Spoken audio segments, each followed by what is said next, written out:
raha ny zava-misy amin'izao fotoana izao dia tsy azo heverina ny atanteraka ny fifidianana filoham-pirenena izay vinavinaina tanterahana amin'ny volana Mey 2024 izao raha ny hevitry ny profesora Alain Tendrazanarivelo kanefa araky ny hevitry ity mpanao politika ity dia tokony hitazomina hatrany kosa ny daty ny fifidianana solombavam-bahoaka ny volana Jolay 2024 ankoatran'izay moa dia anisany nasiany profesora resaka ihany koa mikasika ny soni izay nitanterahany antoko sy vondrona politika ao anatin'ny GEC na ny GEC moa zany izay nitotosaina androany teny amin'ny Louvre Antaninarenina.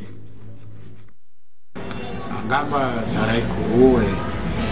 efa elany ngamba zay fa efa tavolana zay ny teny hoe ahoana izy tia ho tafavoaka ve sa tsy ho tafavoaka ary le satria vao maika tsy vitany hoe tsy hita zany le vahaolana fa ohatrany tsy ho tratra le tetika sy paika ahafahana manao fifidiana ho azavaiko le izy raha mijery ny fanambarany evaika atsika fandraisako an'iny ohatrany tsy ho feno le fepetra anaovana fifidianana filoham-pirenena ka hivoaka amin'ny filaminana sy fitonina dia zay ny nahatonga zahay nanao sosokevitra hoe rehefa tsy ho vita kosa ny fifidianana filoham-pirenena oka kosa kama fifidianana solombavam-bahoaka tsy ho ahemotra fa dia io zany no entina mametraka izay gouvernemanta vaovao tena miainga avy amin'ny safidim-bahoaka marina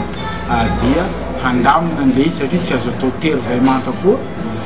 ny zava-misy iny dia midika hoe na dia sarotra ny raha zany tsy mety kosa zany le mipetrakoana hoe tsy mijery vahaolana